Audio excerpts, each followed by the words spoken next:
기도해 주셔서 미국 IMB 본부와 또 선교사를 훈련하는 러닝센터를 잘 돌아보고 왔습니다. 먼저 러닝센터를 보면서 엄청난 규모와 완벽한 시스템을 보고 많이 놀랐습니다. 우리 교단은 훈련센터가 그냥 달랑 건물 하나 임대로 있거든요. 미국 가보니까 우리 침례교 훈련원 부지가 30만 평입니다. 건물이 수십 개 있더라고요. 건강검진센터, 아이들, 놀이, 숙소, 정말 엄청났습니다. 부러웠습니다. 본부를 방문했는데요. 방문해서 이제 그 스태프들이 와서 본부를 쭉 소개했는데요. 현장에 있는 선교사를 지원하는 선교사가 400명입니다. 우리 교단은 10명도 안 되거든요. 예. 어마어마하더라고요. 정보력이 얼마나 뛰어난지 미국의 FBI 이상의 정보를 갖고 있어요. 이번 방문을 통해서 선교에 대해서 많이 공부를 하고 돌아왔습니다. IMB를 방문한 후에 미국 한인 침례교 목사님들을 만나서 교제를 했는데 교회가 많이 어렵더라고요. 예. 작은 교회는 문 닫은 교회도 많고 혼자 집에서 한두 가정 모여서 예배 드리는 교회도 많고 굉장히 미국에 있는 한인 교회들이 참 어려웠어요. 한국에 우리가 있지만 미국에 있는 교회를 위해서도 많이 좀 기도할 필요가 있겠다. 그런 생각을 했습니다. 주일 예배는 LA로 와서 미국 메리언스 교회에서 예배를 드리고 또 교회 시설을 돌아봤는데요. 엄청나게 크더라고요. 물론 다 그렇게 큰 건 아니지만 주차장에서 이제 아이들이 너무 머니까 그 기차를 만들어 갖고 기차에 태워서 오니까 애들이 주차를 좀 멀리 하는 걸 더 좋아한답니다. 네, 좋은 아이디어 같더라고요. 그런데 우리가 이제 미국 교회가 영적으로 혼탁하고 타락했다 막 걱정을 많이 하는데 물론 그런 교회도 있는데 참 건강한 교회도 적지 않다는 사실에 굉장히 위로가 됐어요. 살아있는 교회들 정말 많더라고요. 예. 미국 걱정할 건 없어요. 우리 걱정해야지. 그분들 잘하고 있더라고요. 예. 미국 날씨가 많이 더웠어요. 45도까지 올라갔습니다. 예. 제가 그 바람이 느낌이 세네갈의 느낌이었어요. 세네갈 가면 바람이 불면 온풍기 바람이 이렇게 확 불거든요. 그런 느낌이었습니다. 굉장히 더웠어요. 그리고 이제 가기 전날부터 건강 상태가 좋지 않았는데요. 어쨌든 여러분의 기도에 힘입어서 방문을 잘 마치고 돌아왔습니다. 28일 월요일 새벽에 기도하면서요. 2023년 후반기를 우리가 어떻게 달려가야 될까를 기도하면서 많이 생각했어요. 주님이 제게 주신 마음은 그거였어요. 2023년에는 단 한 명을 구원하더라도 우리의 가족과 특히 자녀들 구원에 우리의 모든 역량을 좀 집중해야겠다. 그런 생각을 했습니다. 한 명도 괜찮습니다. 우리 자녀 중에 한 명만 예수를 믿어도 돼요. 우리 모든 에너지 다 쏟아도 충분히 가치가 있는 일입니다. 원래 하나님 나라의 일은 비효율입니다. 효율을 따지는 게 아니거든요. 한 영혼을 구원할 수 있다면 우리 모든 에너지 다 쏟아도 되고요. 2023년 후반기는 그렇게 우리가 모든 영혼이 다 소중하지만 우리 자녀들, 교회에서 멀어지고 하나님에서 멀어지고 있는 자녀들 돌아오도록 하는 일에 힘을 쏟아야겠습니다. 이번 여름 수련회를 통해서 예수님 믿은 사람들께 이제 있었는데요. 제가 들어보니까 삶이 완전히 변했거든요. 완전히 딴 사람 됐어요. 복음의 능력 아닙니까? 복음은 사람을 살립니다. 여전히 지금도 그렇습니다.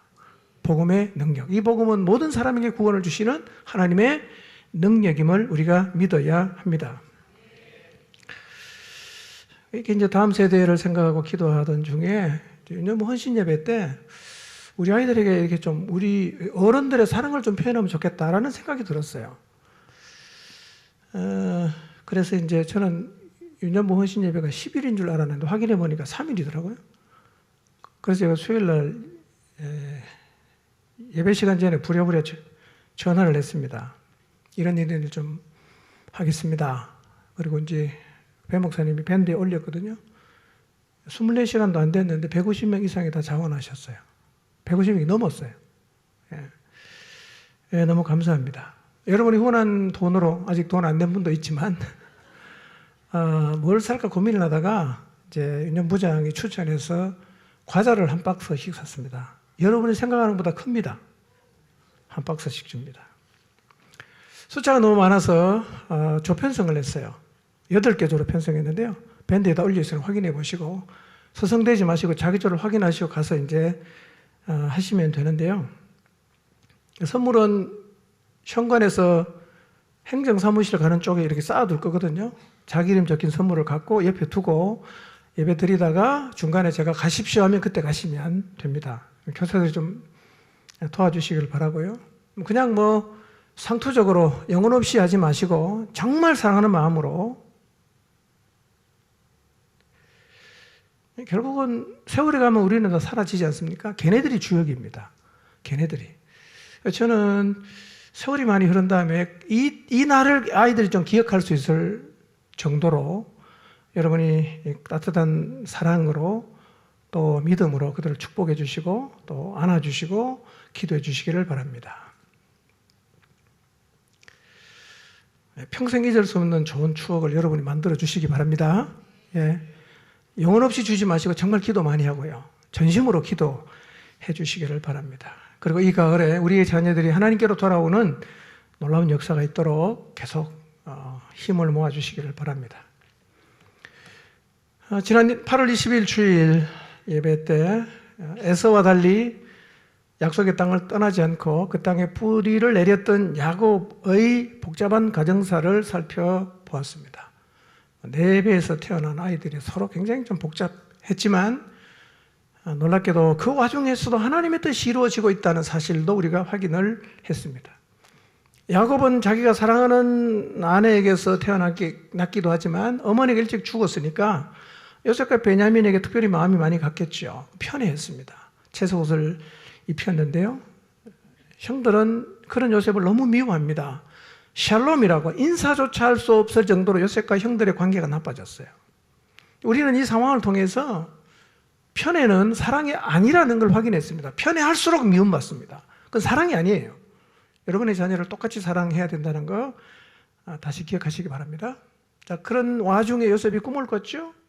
구약 시대에는 하나님이 꿈을 통해서 말씀하셨기 때문에 꿈은 하나님의 말씀하신 것과 거의 같은 거예요. 요셉이 꾸었던 꿈의 내용이 무엇입니까? 아브라함에게 주신 언약을 이루기 위해서 결국은 애굽으로 내려가야만 이루어지는 그런 꿈이었어요. 요셉이 하나님의 꿈을 꾼 거죠. 그런데 요셉이라는 사람만 하나님의 꿈을 꾸는 게 아니라 하나님은 우리 모두도 하나님의 꿈을 꾸고 살기를 원하세요. 그 꿈이 무엇입니까? 하나님 말씀이에요. 하나님 말씀이 우리의 마음속에 새겨지고 하나님 말씀이 우리에게 다가와서 내가 이 말씀을 위해서 살겠다. 그렇게 되면 하나님 말씀이 내게 꿈이 된 거죠. 우리 모든 그리스도인들은 하나님 말씀을 가슴에 담고 꿈꾸며 살아야 합니다. 이 사람이 그리스도인이에요. 말씀을 꿈꾸고 살아야 됩니다. 여러분의 마음속에 말씀의 꿈이 없다면 하나님 앞에 기도하시고 말씀을 계속 묵상해 보세요. 어느 순간 내 마음에 새겨지는 말씀이 있어요. 그 말씀의 꿈을 갖고 살아가게 되시기를 바랍니다. 요셉이 자기 꿈을 형들에게 얘기하죠. 안 하면 훨씬 더 나을 뻔했는데 그 꿈 얘기하는 바람에 더 많은 미움을 받게 되고 오늘 본문에 이제 팔려가게 되는데요. 이 상황은 요셉도 예측하지 못했고 아버지도 예측하지 못했고 형들도 다 예측 못했어요. 그렇지만 이 힘든 과정은 하나님의 꿈을 이루어내는 과정이었어요. 이때 요셉이 할 수 있는 최선이 뭐였겠어요? 잘 사는 거예요. 잘 사는 거. 굉장히 중요합니다. 힘들고 어려울 때 잘 사는 것만큼 중요한 게 없습니다. 아무것도 할 수 없죠. 그냥 바른 태도로 살면 돼요. 우리도 살다 보면 영문을 모르는 고난, 우리 힘으로 도저히 해결할 수 없는 어떤 심각한 문제 앞에 설 때가 있어요. 아무것도 할 수가 없어요. 뭘 하면 되죠? 그냥 잘 살면 돼요. 기도하고 믿음으로 하나님 바라보고 그냥 그 살면 돼요. 살면 하나님의 뜻이 이루어질 겁니다. 그럴 때 원망하거나 불평하거나 나만 왜 이렇게 대우하시는가 억울하게 생각하지 마시고 믿음으로 하나님을 소망하며 잘 사는 것이 가장 중요합니다. 여러분 인생을 살아갈 때 제일 중요한 게 뭔지 아세요? 태도입니다. 태도.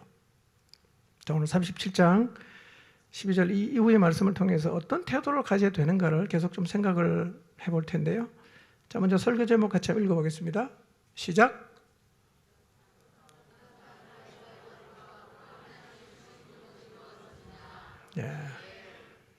복잡한 인간사. 뭐 가정이 복잡할 수도 있고 내 삶이 막 복잡할 수도 있고요. 뭐 그럴 수 있죠. 그래도 하나님이 주신 꿈, 하나님 말씀은 이루어진다.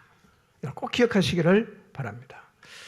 자, 어떤 태도로 살아야 되는가? 구체적으로 어떤 태도로 살아야 되는가? 자, 12절에 14절을 읽어봅니다. 시작. 그의 형들이 세겜에 가서 아버지의 양떼를 칠 때에 이스라엘이 요셉에게 이르되 내 형들이 세겜에서 양을 치지 아니하느냐 너를 그들에게로 보내리라. 요셉이 아버지에게 대답하되 내가 그리하겠나이다. 이스라엘이 그에게 이르되 가서 내 형들과 양떼가 다 잘 있는지를 보고 돌아와 내게 말하라 하고 그를 헤브론 골짜기에서 보내니 그가 세겜으로 가니라. 자, 아버지가 요셉에게 심부름을 시켜요. 어디로 가라고 하죠? 세겜으로 가라. 이렇게 심부름을 시킵니다. 여러분, 세겜 하면 뭐 떠오르는 게 있습니까? 34장에서 일어났던 일들 기억하시죠? 집단살인을 했던 곳, 약탈을 했던 곳입니다. 근데 지금 형들이 어디 가서 양을 치고 있냐면 세겜에 가서 치고 있어요. 그러니까 야곱의 마음이 어떻겠어요? 좀 불안하겠죠. 얼마 시간이 많이 지나지도 않은 상황에서 세겜에 가서 양을 치고 있으니까 좀 불안합니다. 그래서 이제 심부름을 보내는 거죠. 뭐라고 이야기합니까? 내 형들과 양떼가 다 잘 있는지를 보고 돌아와서 내게 좀 알려줘라. 이렇게 심부름을 보냈다는 거예요. 근데 헤브론에서 세겜까지 거리가 얼마냐면 한 100km 정도 되거든요. 100km면 한 3일을 걸어가야 돼요. 요셉이 이때 몇 살이죠? 17세 소년이 100km를 걸어서 가는 일이 쉬운 일은 아니죠. 그런데 요셉이 이때 이 아버지의 명령에 보인 태도가 뭡니까? 13절에 내가 그리하겠나이다. 한마디도 토를 달지 않습니다. 내가 그리하겠나이다. 근데 오늘날 이런 태도를 보기 어렵습니다. 오늘날은요, 애들이 부모님 가르치려고 하잖아. 말 안 듣잖아요. 얼마나 그냥 대꾸를 많이 하고 잔소리 많이 하는지 몰라요. 여러분, 이때 요셉의 나이가 17세 정도라고 하면 자기 의견을 말할 수 있지 않겠어요? 아버지 얼마 전 사건도 있고 그것은 위험합니다. 형들이 나 다 미워하는데 제가 너무 부담스럽습니다. 하나님이 지켜주실 거예요. 아버지 너무 걱정하지 마시고 믿음을 가지고 좀 기다리면 어떻겠습니까? 뭐 할 말이 많겠죠. 근데 요셉은 한마디도 토를 달지 않아요. 딱 한마디입니다. 내가 그리하겠나이다. 그리고 가요. 여러분, 하나님 앞에서 이런 태도가 필요해요. 굉장히 중요한 태도입니다. 하나님 이런 사람을 쓰십니다. 우리는 능력이 중요하다고 생각합니다. 능력이 있어야 주님을 위해서 뭘 할 수 있다고 생각하는데요. 여러분, 능력보다 중요한 게 뭔지 아십니까? 태도입니다. 태도. 능력은 누가 다 갖고 있어요? 하나님이 다 갖고 있습니다. 그분은 전능하신 하나님 아닙니까? 원하면 그분은 다 줄 수 있어요. 그래서 하나님은 우리가 가진 능력을 보지 않습니다. 뭘 보냐? 태도를 보시는 거예요. 하나님은 어떤 사람을 찾느냐? 능력 많은 사람 찾지 않습니다. 좋은 태도를 가진 사람을 찾습니다. 능력은 많은데 태도가 나쁜 사람이 너무 많아요. 능력은 대단한데 쓰고 싶은데 태도가 너무 나쁜 거예요. 쓸 수가 없어요. 여러분 회사의 사장이라고 생각해 보세요. 뭐 업무 지시 내리면 털을 달고 잔소리하고 막 그냥 도로 사장을 막 가르치려고 하면 여러분 그런 사람 쓰겠습니까? 내쫓지 않겠어요? 태도가 굉장히 중요합니다. 여러분 그래서 회사에서 면접 볼 때요. 말로 안 되는 거 묻잖아요. 굉장히 기분 나쁜 질문하고요. 아무 의미 없는 일을 막 시키고. 왜 그렇게 합니까? 그 사람이 능력을 보겠다는 게 아니라 그때 어떤 태도를 보이는가 그 태도를 보겠다는 거죠. 여러분 잘 보십시오. 태도가 좋지 않은 사람은 결과가 안 좋아요. 우리의 태도는 어떨까? 하나님 말씀 앞에서 나는 어떤 태도를 보이고 있을까? 여러분 내가 그리하겠나이다라는 아무런 토를 달지 않았던 이 요셉의 태도가 내 안에 있는가를 우리가 좀 돌아볼 필요가 있어요. 얼마나 많은 사람들이 하나님 말씀하시면 참 토를 많이 달죠. 지금 너무 바빠서 못합니다. 주님 저는 그 일은 하기 싫습니다. 주님 그 일은 제 취향이 아닌 것 같습니다. 그건 제가 피곤해서 못할 것 같습니다. 은퇴하고 여유가 있으면 하겠습니다. 하나님 그런 자가 돈이 없어 못 하겠습니다. 그럼 하나님 말씀하시면요, 아멘. 순종하는 자세가 아니라 다 토를 단단 말이에요. 하나님 이런 사람 쓰시겠어요? 이런 태도 가진 사람은 하나님이 쓰실 수가 없습니다. 여러분, 요셉의 태도를 여러분도 갖게 되시기를 바랍니다. 내가 그리하겠나이다. 저는 창세기를 보면서요, 이 야곱의 자식들이 다 어른이 되고요, 뭐 나이가 따지면 뭐 한 70, 80 돼도요, 아버지 말하면 다 듣습니다. 저는 이게 가정의 원형이라고 생각합니다. 요즘 자식들이 말을 안 듣거든요. 예. 여러분, 부모에게 순종하시기를 바랍니다. 토달지 말고 순종하시기 바랍니다. 그게 그리스도인의 가정이에요. 그게 원래 하나님이 디자인하신 교회의 원형이란 말이에요. 예수 믿지 말라는 얘기 빼놓고 순종해야 돼요. 좋은 태도는 하나님 말씀 앞에 순종하는 태도임을 기억하시기를 바랍니다. 고린도후서 1장 19절을 읽어봅니다. 시작. 나와 실로아노와 디모데가 여러분에게 선포한 하나님의 아들 예수 그리스도께는 예도 되셨다가 동시에 아니어도 되신 분이 아니었습니다. 그리스도 안에는 예만 있을 뿐입니다. 여러분, 예수님은 하나님 아버지에게 예만 하셨어요. 그래서 그리스도 안에 있는 우리도 하나님 말씀하시면 언제나 예, 아멘이라고 대답해야 합니다. 여러분, 하나님의 말씀 앞에서 아멘 하는 자가 되시기를 바랍니다. 이게 좋은 태도입니다. 여러분, 요셉만 그런 게 아니었어요. 성경에 보면 하나님이 쓰신 사람들은 다 이렇게 순종을 잘했어요. 심부름을 잘했어요. 심부름을 잘했어요. 예. 다윗도 심부름 참 잘했어요. 이스라엘과 블레셋이 전쟁합니다. 다윗의 형제가 몇 명이냐면 8명이에요. 근데 1, 2, 3번이 지금 전쟁터에 나가 있는 거예요. 아버지가 불안하잖아, 이새가. 그러니까 심부름을 보내는 거예요. 너 형이 잘했는가 좀 알아봐라. 그러면서 뭐 치자고 줘서 보냈거든요.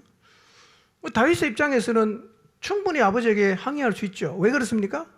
1, 2, 3번이 가 있으면 몇 번이 가야 돼요? 4번이 가야 되잖아. 아니면 5번이 가야 돼. 근데 몇 번한테 시킵니까? 왜 8번한테 시키냐 이거예요. 형들 5명이나 있는데. 근데요, 다윗은 한마디도 토를 달지 않아요. 그냥 갑니다. 그때 가서 골리앗을 잡았어요. 그 길이 왕이 되는 길이었다는 겁니다. 하나님은요, 우리에게 얼마나 능력이 많은가 이걸 보는 게 아닙니다. 우리가 하나님 앞에서 어떤 태도를 가지고 있느냐를 보신단 말이에요. 그러니까 능력만 자꾸 구하지 마시고 하나님 앞에서 바른 태도를 가지려고 하시기를 바랍니다.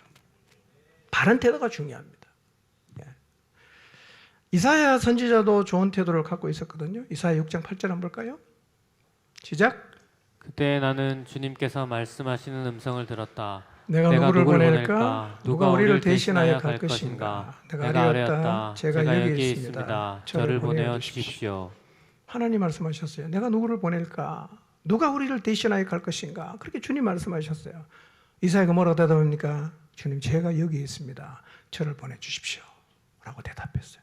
제가 가겠습니다. 제가 가겠습니다. 이렇게 대답했다는 거예요. 좋은 태도죠? 우리도 주님 말씀하시면 벌떡 일어나 가야 됩니다. 주님 부르면 네 하고 가만히 앉아있지 말고 벌떡 일어나 가야 돼요. 오늘은 주님이 부르면 주로 이렇게 대답을 많이 하는 것 같아요. 한번 보실래요?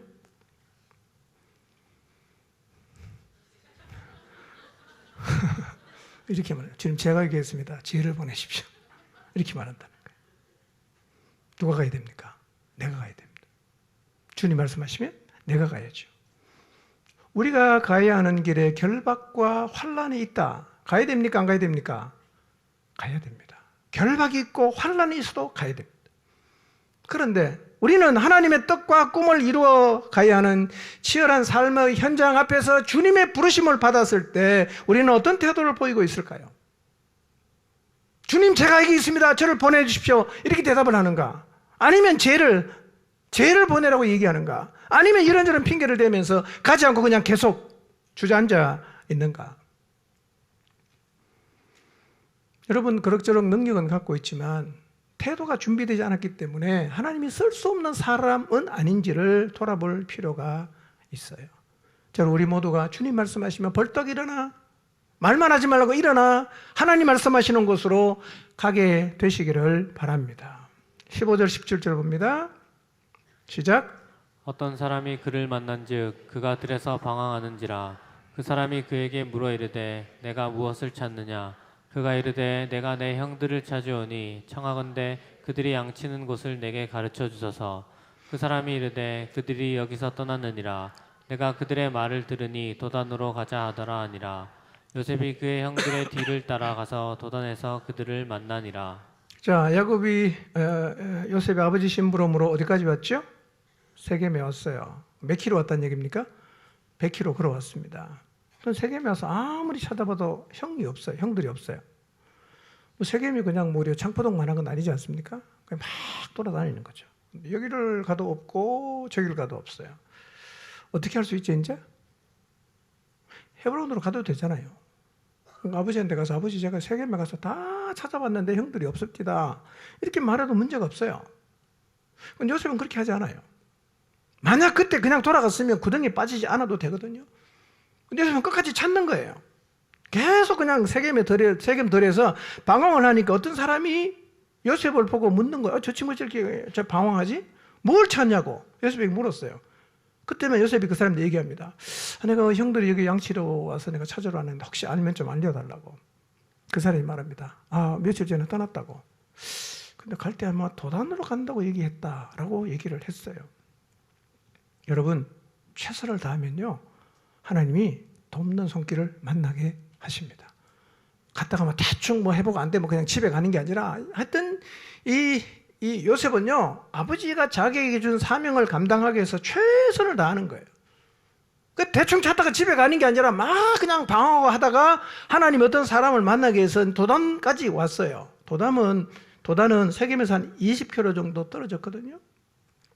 이게 좋은 태도라는 거예요. 힘들다고 귀찮다고 중단하는 게 아니라 주어진 일이니까 끝까지 임무를 완수하려는 이 태도를 하나님이 기뻐하세요. 여러분, 요셉이 세겜에 와서 형들을 찾는데 누가 감시를 합니까? 아니면 아버지가 옆에 있습니까? 아무도 보는 사람이 없잖아. 아무도 보는 사람이 없고 감시하는 사람이 없었지만 요셉은 최선을 다해서 아버지가 자기에게 주었던 임무를 감당하려고 하는 거예요. 여러분, 아무도 보는 이가 없어도 여러분에게 하나님이 주신 임무에 최선을 다하는 태도를 갖게 되시기를 바랍니다. 오늘날 이런 태도를 가진 사람이 적어요. 희생하면서 고생하면서 끝까지 하나님이 주신 사명을 감당하려는 사람이 적어요. 뭐 대충 하고 핑계만 계속 대는 사람이 훨씬 더 많단 말이에요. 여러분, 요셉이 가진 이 태도를 우리 모두가 배우게 되기를 바랍니다. 네, 그리하겠나이다. 순종하고 주어진 임무 대충 하다가 관두는 게 아니라 끝까지 완수하기 위해서 최선을 다하는 이 요셉의 태도를 우리 모두가 배우게 되기를 바랍니다. 자, 18절 19절 볼까요? 시작. 요셉이 그들에게 가까이 오기 전에 그들이 요셉을 멀리서 보고 죽이기를 꾀하여 서로 이르되 꿈꾸는 자가 오는도다. 자, 여기서부터 22절까지는요 형들이 자기를 찾아온 요셉을 발견하고 난 후에 형들끼리 나눈 얘기예요. 요셉이 없는 겁니다. 18절에서 22절까지는 형들끼리 한 얘기입니다. 자, 18절을 보면 요셉이 오는 것을 형들이 봤어요. 그렇죠? 그리고 어떤 생각합니까? 저놈 죽이자. 이렇게 이제 생각을 하고 있어요. 19절에 뭐라고 말합니까? 꿈꾸는 자가 온다. 그러니까 형들이 요셉을 왜 싫어합니까? 그 꿈 때문에 싫어하는 거예요. 꿈쟁이다. 꿈쟁이다. 죽여버리자. 그러니까 형들이 요셉을 죽이려고 한 결정적인 이유가 뭐 때문이었다는 겁니까? 꿈 때문이었어요. 여러분, 오늘 우리가 하나님 말씀을 꿈꿔도요 이렇게 사람들로부터 시기와 질투를 받을 수가 있습니다. 그래서 우리를 죽이려고 할 수 있어요. 근데요, 꼭 기억하십시오. 하나님의 꿈은 누구도 죽일 수가 없습니다. 하나님의 꿈은 죽지 않아요. 어떤 인간이 하나님의 꿈을 죽일 수가 있겠어요? 그것은 하나님을 죽이는 것과 똑같은데요, 인간은 그렇게 할 수가 없죠. 자, 20절 22절 봅니다. 시작. 자, 그를 죽여 한 구덩이에 던지고 우리가 말하기를 악한 짐승이 그를 잡아먹었다 하자.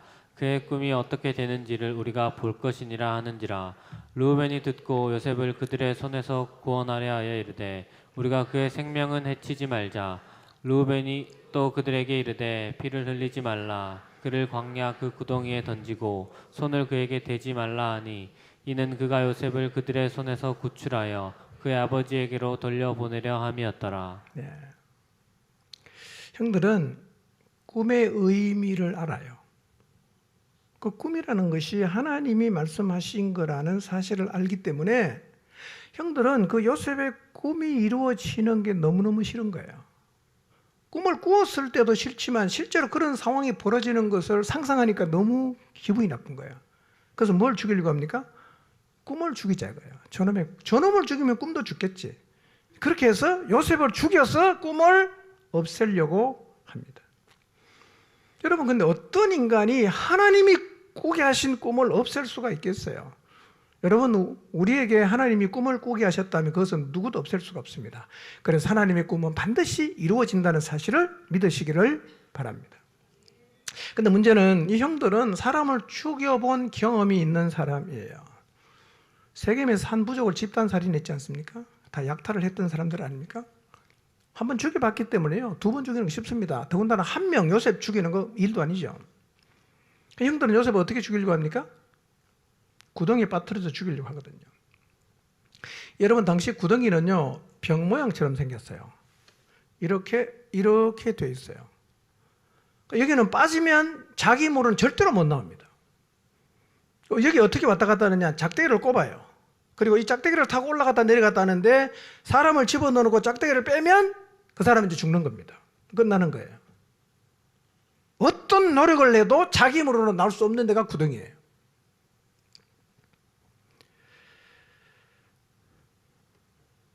하나님의 꿈이 뭘 만났어요? 구덩이를 만났어요. 여러분, 근데요, 그 당시 구덩이는 두 가지가 있는데 하나는 뭐냐면 물이 차 있는 웅덩이가 있고요, 그 다음에 물이 없는 웅덩이가 있습니다. 물이 차 있는 웅덩이에 빠지면 빨리 죽어요. 그러니까 물이 없는 웅덩이에 빠지면 천천히 죽어요. 굶어서 죽고 햇볕에 타서 죽습니다. 동생이 오기도 전에 형들이 동생을 죽이기로 의견을 모아요. 맏형 르우벤이 그래도 이 동생을 어떻게 하든지 살려보려고 즉시 죽이지는 말자라고 해서 구덩이에 빠지게 되었는데요. 이 맏형 르우벤이 적극적으로 좀 맏형으로 제지할 수 있어 보이지 않습니까? 지금 그렇게 못하고 있어요. 이유가 뭐냐면 서모 빌하와 통관을 했기 때문에 이 형의 입지가 지금 없어요. 그러니까 더 역으로 자기가 아버지의 아내를 범했잖아요. 아버지가 그거를 보면서도 아무 얘기도 안 했거든요. 그렇지만 아버지의 마음속에 있는 아픔과 슬픔과 분노를 르우벤은 느끼지 않겠어요? 너무 힘든 거죠. 어떻게 하든지 간에 아버지를 건심시켜 드리지 않고 싶어서 요셉을 살려내고 싶은 거죠. 그래서 구덩이에 집어넣자. 여기까지가 뭐냐면 요셉을 발견하고 요셉이 형들에게 도착하기 전에 형들끼리 한 얘기들입니다. 자, 23절 24절 봅니다. 시작.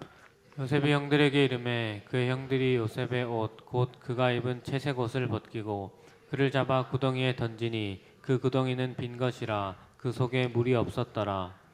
여러분, 요셉이 형들을 찾아온 과정을 생각해 보세요. 100km 걸어왔다가 세겜에 없으니까 막 찾다가 어떤 사람 만나서 가르쳐줘 갖고 도단까지 왔어요.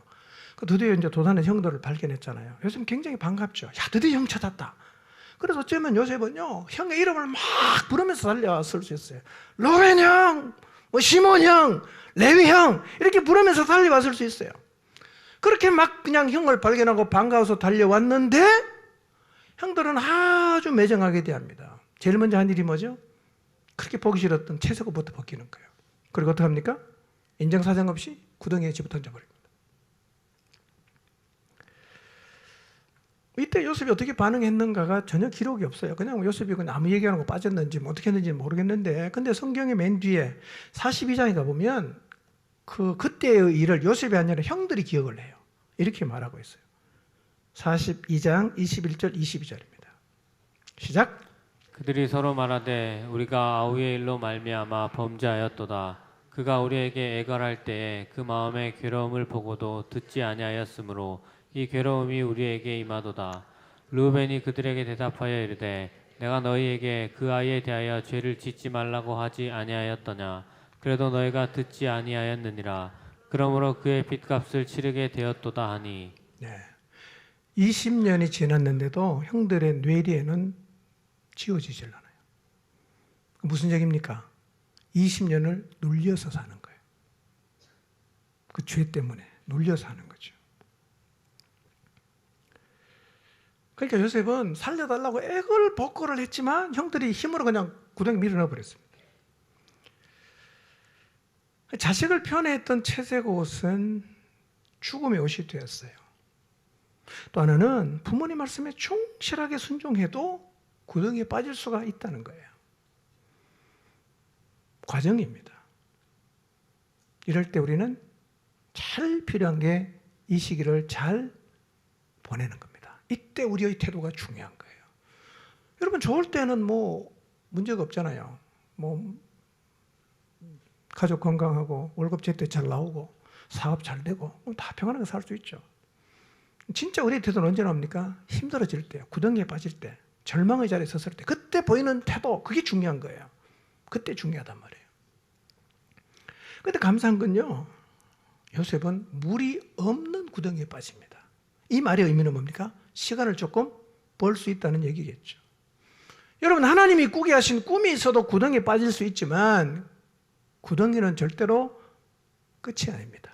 여러분 혹시 구덩이에 빠졌습니까? 내 힘으로 헤쳐나올 수 없는 절망의 자리에 빠져서 허우적거리고 계십니까? 기억하십시오. 구덩이는 절대로 끝이 아니에요.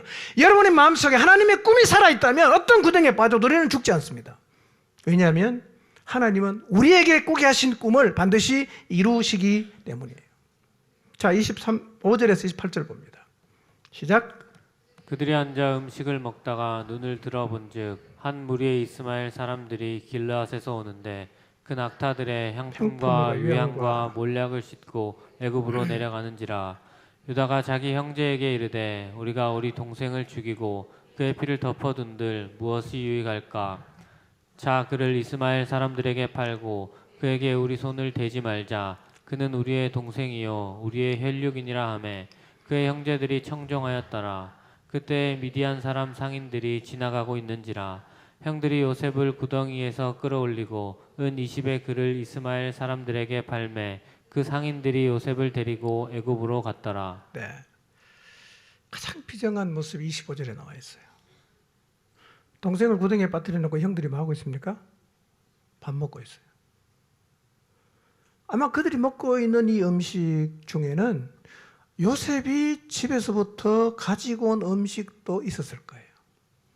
동생은 빠뜨려 놓고 갖고 온 음식 갖다 놓고 자기끼리 먹고 있어요. 비정합니다. 편애와 미움이 사람의 마음을 어느 정도까지 강팍하게 할 수 있는가를 우리가 보게 돼요. 여러분, 요셉의 10명의 형들 이상한 사람이라고 생각하지 마십시오. 우리가 똑같은 사람이에요. 그래서 우리도 이러고 있을 수가 있다는 거예요. 우리도 우리의 요셉이 울고 있을 때 우리의 요셉을 구덩이에 빠뜨려 놓고 내가 미워하는 사람, 내가 마음에 안 드는 사람 구덩이에 빠뜨려 놓고 우리도 거리낌 없이 먹고 마시고 여행하고 뻐기고 있을 수가 있어요. 이런 비정함이 내 안에 없는가를 돌아볼 필요가 있습니다. 여러분, 요셉의 열형들이 아주 나쁜 사람들이기 때문에 이렇게 하는 게 아닙니다. 우리가 똑같은 사람이에요.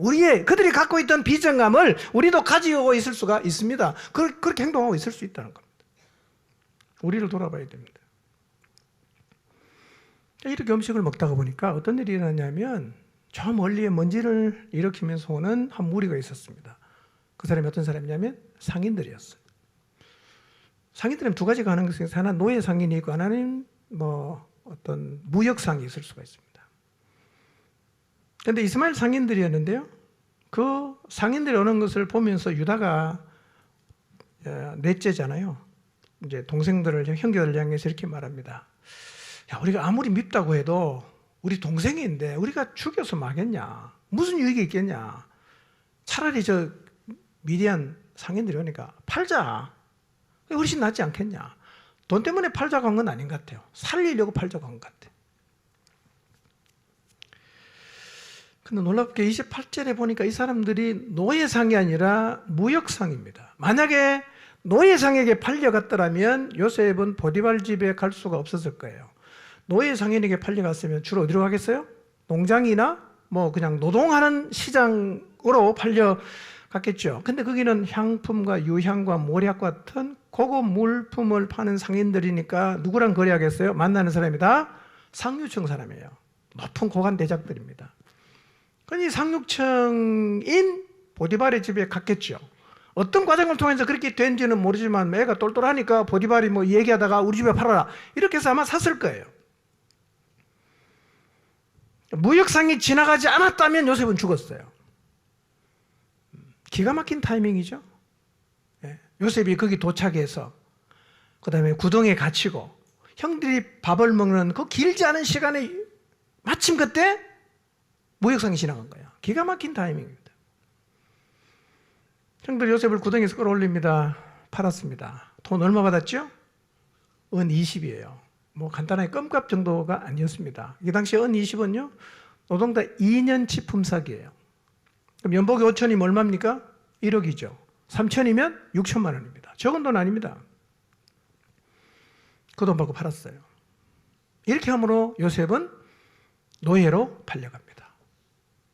격세지감을 느끼죠. 채색 옷 입고 아버지의 사랑을 독차지했던 신분에서 갑자기 뭘로 바뀝니까? 노예로 전락합니다. 그러나 사실은 하나님이 요셉을 선발대로 애굽으로 보낸 거예요. 아무도 그걸 몰라요. 요셉 자신도 몰라요. 아무도 모르죠. 여러분, 지금 우리가 겪고 있는 고난과 고통이 바로 이 자리일 수가 있다는 거예요. 나는 이 고통을 왜 겪는지 몰라요. 그러나 그 고통이, 그 힘듦이 하나님의 뜻을 이루는 과정일 수가 있다는 사실을 잊지 마시기를 바랍니다. 하나님은 이런 방식으로 요셉을 애굽으로 보디발의 집으로 보내셨어요. 여러분, 하나님의 계획을 이루어가는 방식이 우리가 생각하는 것하고는 엄청나게 달라요. 이걸 잊지 마시기를 바랍니다. 오늘날 여러분의 삶 가운데서, 우리 각자의 삶 가운데서 하나님이 허락하신 꿈을 이루는 과정도 우리의 생각과는 완전히 다를 수가 있다는 거예요. 절망의 자리에 갈 수도 있습니다. 이루는 과정 속에서요. 구덩이에 빠질 수도 있습니다. 그때 여러분 꼭 기억하십시오. 여러분이 절망스러운 일을 겪을 때 쉽게 그 상황을 속단해서 포기하거나 좌절하지 마시길 바랍니다. 끝났다라고 말하지 마십시오. 우리는 이런 기대, 이런 그림들을 갖고 있어요. 자, 요셉을 하나님 보낸다면 이런 방식으로 보냈으면 참 좋겠다. 헤브론에 살고 있는 요셉이 그 멀리까지 사냥을 하러 왔던 이집트 관리를 만나요. 그리고 어떻게 잘 돼갖고 하나님 도우셔갖고 애굽으로 유학을 가게 됐어요. 요셉이. 유학을 갔는데 이 요셉이 머리가 저는 공부를 잘했어요. 근데 마침 그 대학에 누가 다니고 있었냐면 보디발의 아들이 다니고 있었어요. 둘이 막 친구가 된 거예요. 서로 막 그냥 너 어디서 왔냐? 나 뭐 가나안에서 왔다. 막 이렇게 얘기하다가 그러다가 공부를 잘하고 애가 똘똘하니까 아버지한테 얘기해갖고 대학을 졸업하자마자 그 집에 사무관으로 특채가 돼 갔어요. 그러다가 꿈을 해몽 잘해서 애굽의 총리가 됐다. 이거 훨씬 더 멋있는 그림 아닙니까? 우리가 기대하는 그림이다 이런 거예요. 멋있게 누가 봐도 야 참 대단하다, 예수님 믿으면 참 좋겠다, 하나님 믿어야겠다 라는 생각을 하는 이런 그림을 그리는데요. 근데 하나님은 전혀 다른 방식으로 일하셨다는 것입니다. 우리 잘 몰라요. 그러니까 잘 모르니까 과정을 충실하게 사는 게 중요하다는 겁니다. 잘 모르니까 함부로 끝났다, 뭐 하나님 믿어도 필요 없다 이런 얘기 하지 말라는 거예요. 과정이니까요.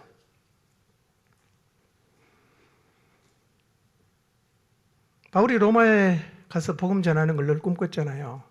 바울은 결국 로마에 가서 복음 전했습니다. 우리의 기대는 이런 거예요. 어느 날 바울이 복음을 전했는데 로마의 귀부인이 복음을 받아들였어요. 변화됐어요. 그래서 이 귀부인이 바울을 로마로 초대를 해갖고 갔어요. 우리가 이런 그림 그리죠.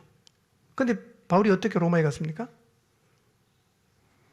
여러분, 바울은 예루살렘에 갔다가 죄도 없는데 성전에서 열성 유대인들에게 잡혀갔고요. 죄수가 됩니다. 가이사랴에 끌려가서 2년간 구류되어 있다가 베스도 총독이 와서 예루살렘에 갔다 오더라면 야, 너 예루살렘에 가서 처분 받을래? 이렇게 제안을 하는 거예요. 근데 예루살렘으로 간다고 하면 유대인들이 매복에 있다가 죽이려는 계획을 바울이 알고 있잖아요. 그래서 어떻게 합니까? 할 수 없이 죄가 없지만 가이사에게 상소를 해요. 그래서 가이사에게 상소했기 때문에 죄수의 몸으로 어디 갑니까? 로마에 갔다는 거예요. 로마에 갔어요. 어떤 방식으로 갔습니까? 귀부인의 초청을 받아간 게 아니라 죄수의 몸으로 갔다는 거예요. 하나님이 일하시는 방식은 우리 생각과는 너무 달라요. 우리 창세기 앞에서 살펴봤잖아요. 살아보겠다고 하나님 앞에 나간 이 야곱의 허벅지 관절을 하나님이 어긋나게 하셔서 쩔뚝쩔뚝 절게 만들고 안 고쳐줬잖아요. 아니 살겠다고 나왔는데 더 죽여놨단 말이에요. 이해할 수 없죠. 어떻게 됐어요? 야곱이 그렇게 두려워했던 형과 화해하게 된 결정적인 요인이 뭐예요? 야곱이 다리를 절었기 때문에 화해를 했습니다. 하나님의 방법이 얼마나 무궁무진한가, 하나님의 생각이 우리 생각과 얼마나 다른가, 이걸 우리가 절대로 잊지 말아야 합니다. 우리가 상상하지 못한 방식으로 하나님은 그분의 역사를 이루어 갔어요. 그러므로 과정 속에 구덩이에 빠져도 절대로 낙심하지 마시길 바랍니다. 어떤 어려움을 겪어도 속단하지 마시기를 바랍니다.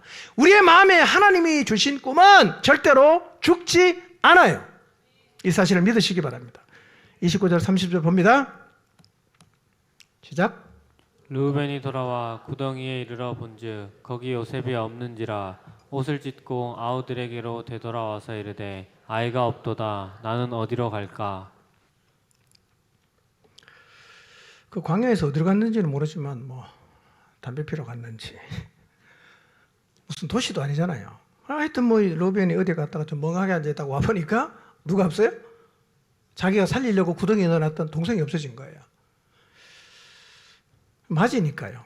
책임감이 있잖아. 동생을 살려내야 되는데 없어졌으니까. 그래서 막 르우벤이 이제 힘들어합니다. 아까 창세기 42장에서도 그러잖아요. 내가 그만큼 말렸는데 니네가 그랬잖아. 이렇게 이제 르우벤이 얘기하잖아요. 어쨌든 르우벤은 요셉을 살리고자 하는 마음이 있었어요. 근데 없어진 것 때문에 이제 고민을 합니다. 31절 33절 봅니다. 시작.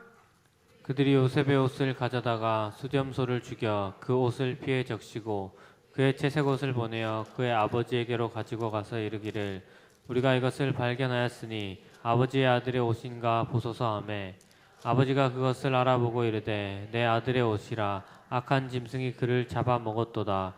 요셉이 분명히 찢겼도다 하고. 네. 아버지의 사랑으로 지어진 옷이 형들의 분노로 찢어지고 피에 적셔집니다. 그리고 그들은 그 옷을 들고 아버지에게 가요. 요셉을 잃어버린 것에 대해서 자기들이 설명하지 않고요. 그냥 피 묻은 옷을 아버지에게 갖다 줍니다. 무슨 의미일까요?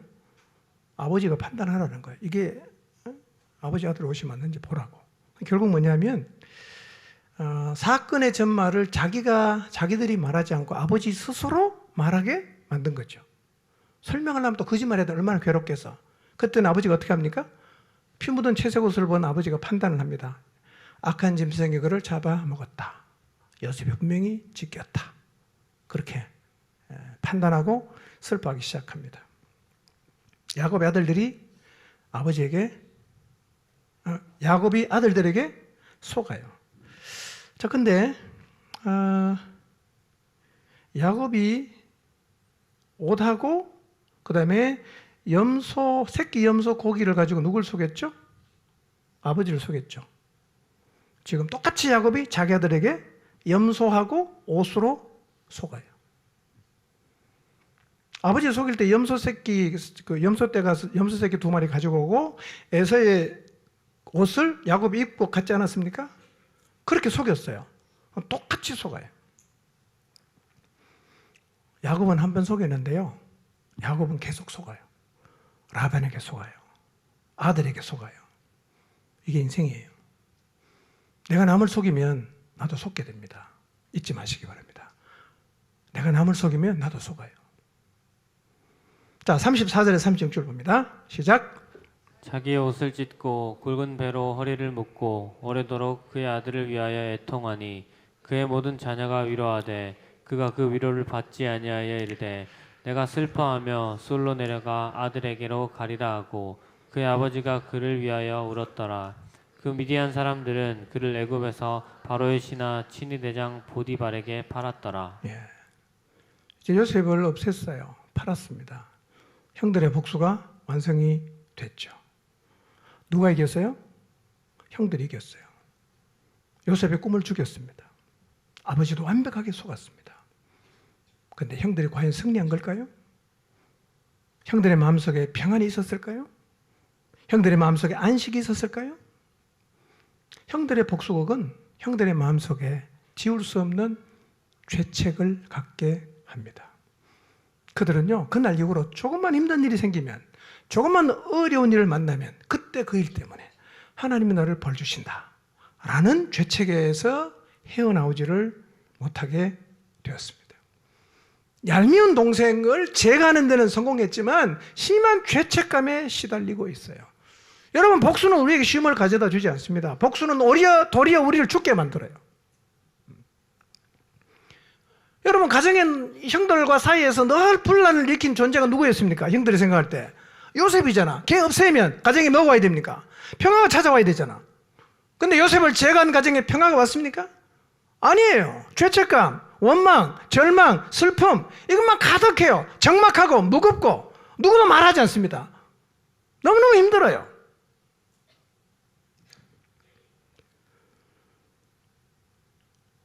어떻게 수습합니까? 야곱은 특히 요셉의 어머니가 일찍 죽었잖아요. 그 엄마 없는 아이를 참 잘 보호하고 싶었는데 그렇게 아꼈던 아들이 짐승에게 찢겼다고 생각하니까요. 그 장면을 한번 상상해 보세요. 짐승에게 잡혀갖고 그냥 두려워하면서 뜯어먹히는 그 장면을 상상하면 야곱이 어떻게 살겠어요? 너무너무 슬퍼합니다. 여러분, 자녀들이 당혹할 정도로 너무 오랫동안 슬퍼하고 있는 거예요.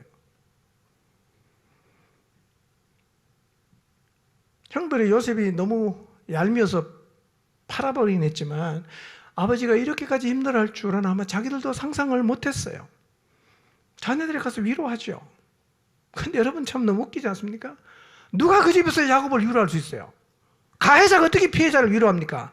자기들이 팔아먹었는데 어떻게 아버지를 위로합니까? 자기들이 아버지를 속였는데 어떻게 거짓말 아버지를 위로할 수 있겠어요? 거짓으로 위로한들 얼마나 양심의 가책이 생기겠어요?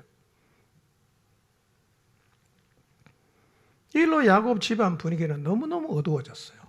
너무 무겁습니다.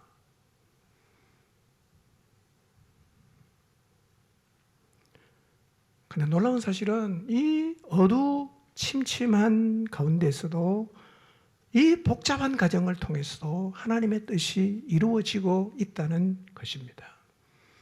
여러분의 인생 가운데, 우리의 인생 가운데 어떤 일을 겪든지 간에, 어떤 절망의 자리에 서든지 간에 그 자리에서 우리에게 가장 필요한 것은 잘 사는 거예요. 그러면 하나님의 뜻이 이루어집니다. 형들은 괴로워하고 아버지는 계속 울지요. 근데 여러분, 창세기를 보시면 27장 38절을 보면요, 제가 읽어드릴게요. 에서가 아버지에게 이르되 내 아버지여, 아버지가 빌 복이 이 하나뿐이리이까? 내 아버지여, 내게 축복하소서, 내게도 그리하소서 하고 소리를 높여 울었어요. 누가 울었죠? 에서가. 야곱이 에서에게 돌아갈 복을 빼앗아 갔다는 사실을 나중에 알고 에서가 막 이렇게 울어요.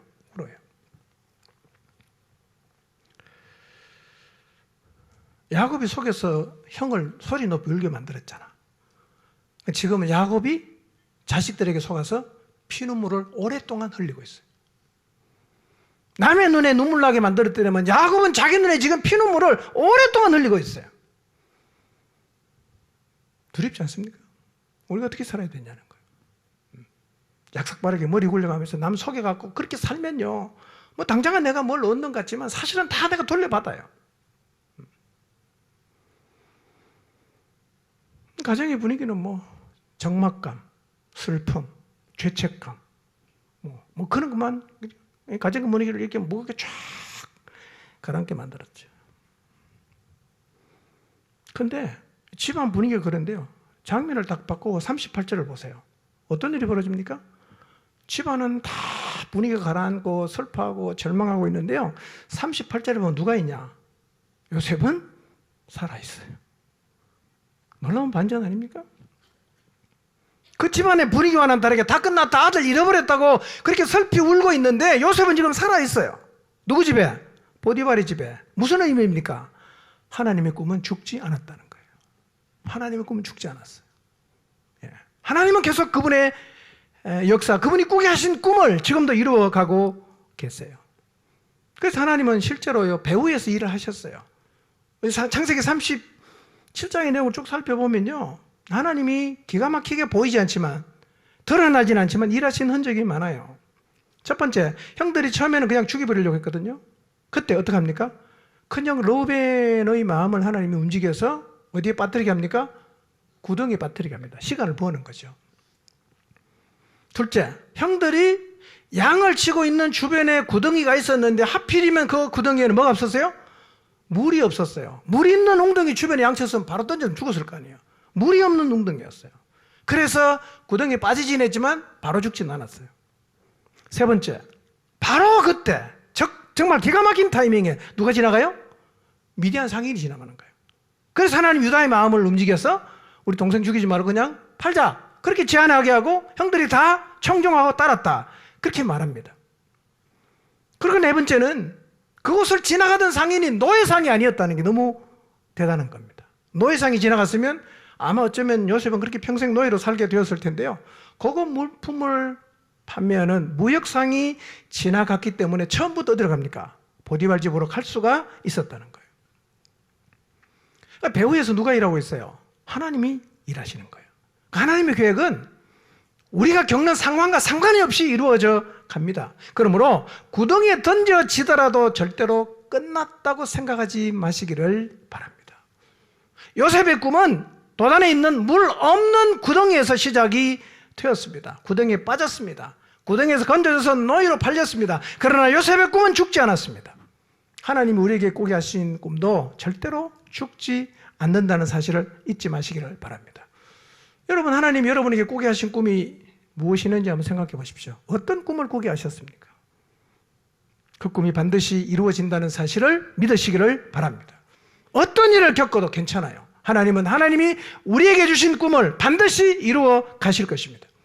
오늘 하나님이 우리 각 사람에게 주신 꿈이 죽지 않는다는 믿음을 가지고 어떤 일을 겪든지 간에 어떤 상황에 서든지 간에 순종하고 충성하는 태도를 가지고 사람들이 알지 못하고 보지 않는 장소에서도 최선을 다해서 오늘을 살아가시기를 주님의 이름으로 축원합니다.